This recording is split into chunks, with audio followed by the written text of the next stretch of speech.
Magandang hapon po sa inyo lahat mga kalapatids. For today's upload videos, tayo po ay gagawa muli ng ating mga pangangailangan para sa ating mga jet fighter. So sisimulan po natin yan mga kalapatids sa paggawa po ng ating probiotics. Naubos na po kasi mga kalapatids yung ating probiotics, no? Kaya po tayo ay gagawa muli ng ating DIY probiotics. Ayan mga kalapatids. So nakagawa na po ako nito. So effective naman po sa ating mga jet fighter, lalo na po sa kanilang mga dumi, no? So talaga naman buo-buo yung kanilang mga dumi. So ito po mga ingredients mga kalapatids, yung po mga pangangailangan ng ating probiotics, mga materyales po ng ating kailangan para sa ating DIY probiotics. So kinakailangan nyo po ng Yakult. So ayan, Yakult. Ito pong malunggay na aking idinagdag, oregano, ito pong honey. Ayan, kalapatids. At gawin na rin po yung ating lagayan, ano? So ayan, kinakailangan nyo rin po mga kalapatids yung pong gilingan ng ating mga malunggay, no? Tsaka ng oregano. At ito na rin po mga kalapatids, napakahalaga po nito, itong carrot na ating gagawin. So kaya lamang po kalahati ito mga kalapatids ay para lamang po ito dito sa 1.5 liters na bote ng ating paglalagyan. So hindi po sponsored yan mga kalapatids, Coca-Cola hindi po sponsored yan.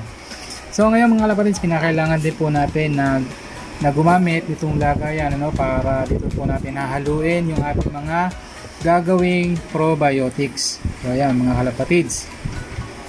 So kaya tayo ay gagawa na ngayon ng ating DIY probiotics. Ayan mga kalapatids.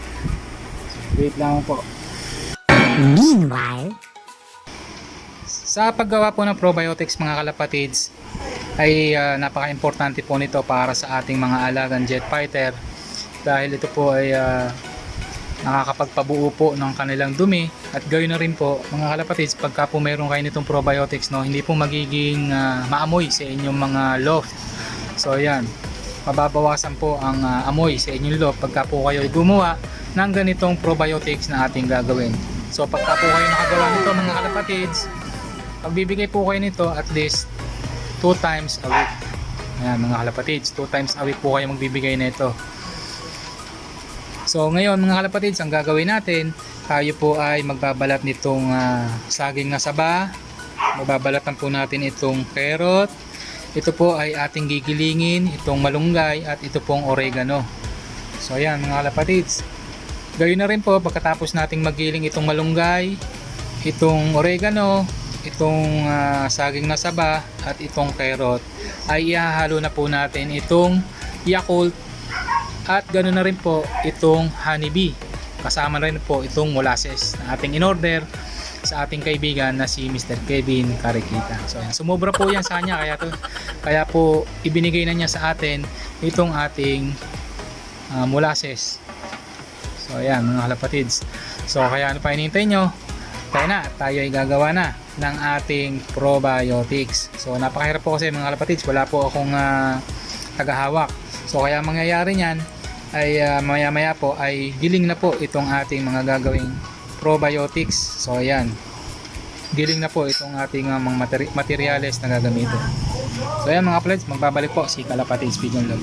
The next morning.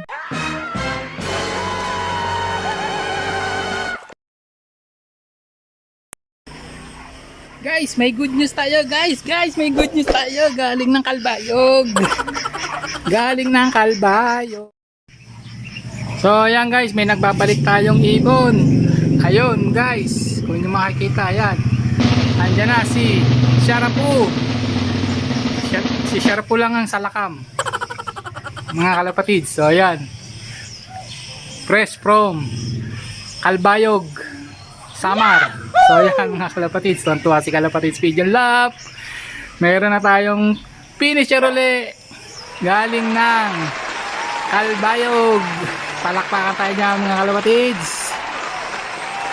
So alam nyo kung ano na ang gagawin natin dito. Lipat bahay na to. So yan, lipat bahay na itong ating ibon na si Sharapu. So yan, ang buti bumalik. So palakpakan tayo mga kalapatids. At least meron na tayong certificate ulit dito sa MRPC. So ayan, Nahanap niya yung kanyang partner. So ayan mga kalapatids, oh.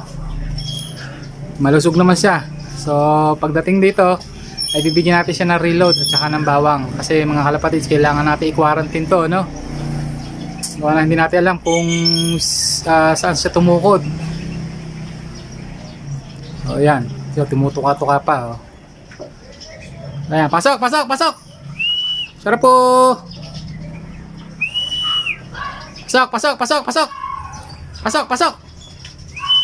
Pasok, pasok, pasok, pasok. Pasok, pasok. Ayun, may sticker pa, oh. So ayan, may sticker pa si Sharapo. Pasok, pasok, pasok, pasok.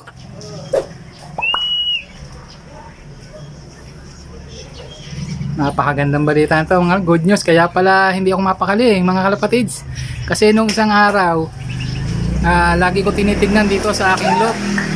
At inaasahan ko talaga na mayroon darating. So ayan, lagi ako nag-iilusyon, mga kalapatids, na ito nga isa sa mga palipad natin na jet fighter galing ng Leyte ay makaka-uwi dito sa ating lot. So ayan, so sinalpakan ko na nga ito ng mga bibe, no?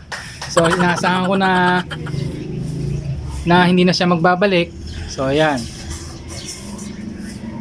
buti mga kalapatids, nagbalik itong si Sharapo. So papasukin lang natin at ating itatransfer na agad doon sa kabila. So ayan, pagpapahingahin muna natin dito mga kalapatids na mga ilang oras, no? So ayan mga kalapatids, ayan na si Sharapo. So painumin natin siya ng bawang juice. So yun, ayun na siya. Yun, alam na niya ang kanyang bahay. So ayan mga kalapatids, tayo ay magbabalik muna. Natatuwan-tuwa si Kalapatids Pigeon Love. At in-update ko nga lamang kayo dito sa ating jet fighter. Ayan mga kalapatids, magandang araw po sa inyong lahat.